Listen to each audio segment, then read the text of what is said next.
Bien-aimés frères et sœurs, la paix soit avec vous.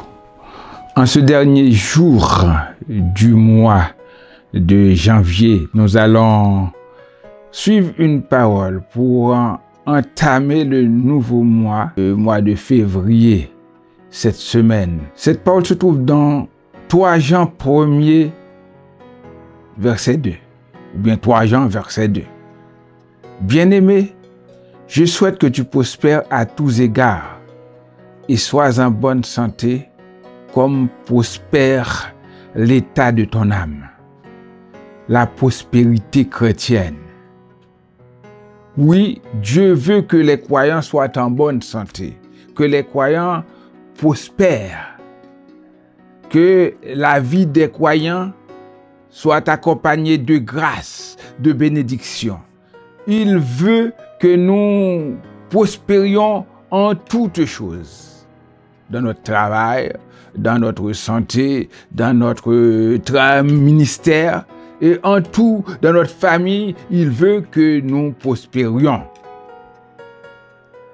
Mais que veut dire prospère dans ce sens? Nous ne prêchons pas l'évangile de prospérité. Prospère, comme l'utilise l'apôtre Jean, en grec c'est hérodou. Hérodou qui signifie littéralement faire bon voyage, être guidé sur un chemin sans encombre. Selon l'apôtre, sa prière principale, c'est que les croyants suivent la voie du salut, qu'ils persévèrent selon la volonté de Dieu et selon sa vérité, qu'ils jouissent, les croyants, de ses bénédictions. Dieu aimerait que nous soyons en mesure de prendre soin de notre famille, que nous gagnions assez d'argent, etc., etc. Et il est capable de nous en donner. Il est capable de satisfaire à tous nos besoins. La bénédiction de Dieu, elle est importante pour nous. C'est sa présence qui nous apporte ces bénédictions. Et on trouve des bénédictions qui sont selon sa volonté. Pour cela, il faut obéir au Saint-Esprit. Il faut se sanctifier. Il faut aimer la parole pour la lire chaque jour. Il faut rechercher son aide en menant une vie de prière. Il faut vivre selon les principes de la parole. Il faut faire confiance à Dieu pour répondre à nos besoins, vivre dans la foi. Il faut chercher toujours d'abord son royaume et sa justice. Dieu veut que nous prospérions. Cela ne signifie pas qu'on ne va pas rencontrer des difficultés sur notre route.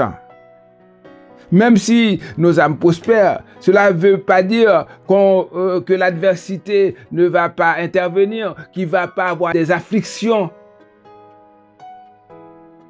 des besoins.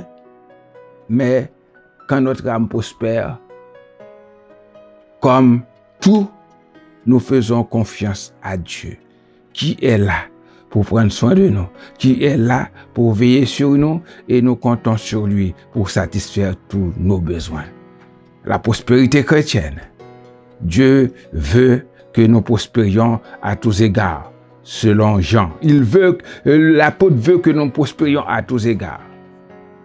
Alors, frères et sœurs, faisons confiance à Dieu. Marchons selon ses principes. Persévérons dans la prière. Et nous réussirons. Nous obtiendrons du succès. Que Dieu vous bénisse. Soyons prospères.